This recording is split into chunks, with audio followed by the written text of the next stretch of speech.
欢迎来到热点新闻频道，请订阅并关注以获取最新资讯。诚意胸口成导演打卡圣地，古装角色轮流被捅，这是捅上瘾了。在娱乐圈里，演员与角色之间总有一种神奇的宿命感，而诚意这位以古装角色深受观众喜爱的青年演员，近些年来却似乎被一种玄学体质缠上了他的角色。不论出身贵胄还是仙风道骨，几乎都逃不过一个设定：被捅。是的，放眼诚意近年来出演的诸多古装剧作，我们仿佛可以在他的胸口标注出一个导演打卡点，每一部剧总得有那么一把刀，不约而同地朝他刺去。网友调侃：诚意的胸口比古装剧的兵器还忙碌。让我们来盘点一下这一被捅宇宙中最具代表性的角色。首先是琉璃中的司凤，这位时生时世爱而不得的男主角，几乎每一世都要挨上一刀，不仅身体负伤，情感更是遍体鳞伤。司凤可以说是被捅界的资深代表人物。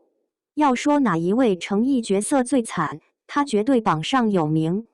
接着是沉香如屑，沉香重华中的应渊与玄叶莲花楼中的李莲花和李香怡，每一个都是意气风发、隐忍深情的男子，最终却都难逃命运安排下的一刀再刀。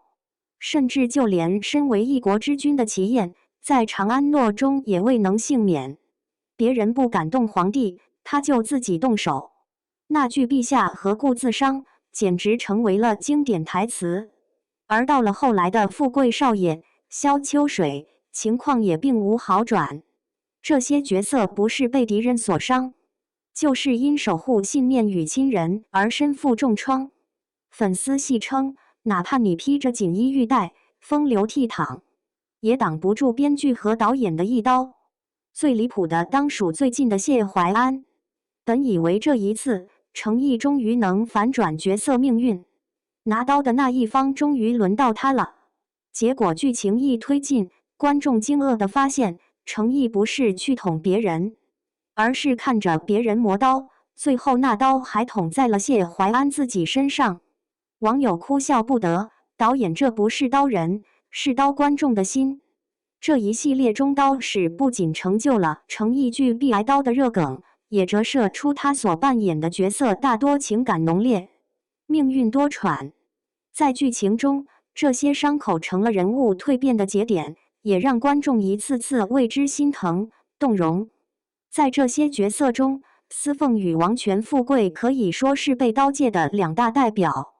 司凤胜在次数之多，几乎每一集都能见血，而王权富贵则赢在伤口总量。那可是实打实的万箭穿心，每一刀都刻进了观众的心里。网友开玩笑说，司凤可能还在挨刀，王权富贵已经在缝伤口，甚至还有人制作了诚意被捅伤口地图，标出每一部剧中他所受的伤位与伤情，堪称粉丝才艺展示的巅峰。不过玩笑归玩笑，这些被捅的瞬间恰恰也体现了诚意作为演员的专业与敬业。他在镜头前所承载的情绪厚度，正是通过一次次这样的身体语言传达给观众。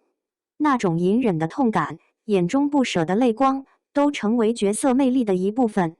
我们或许可以调侃，诚意的古装剧刀不出鞘都对不起他，但同时我们也希望在未来的剧本中，他的角色可以少一点流血，多一点圆满。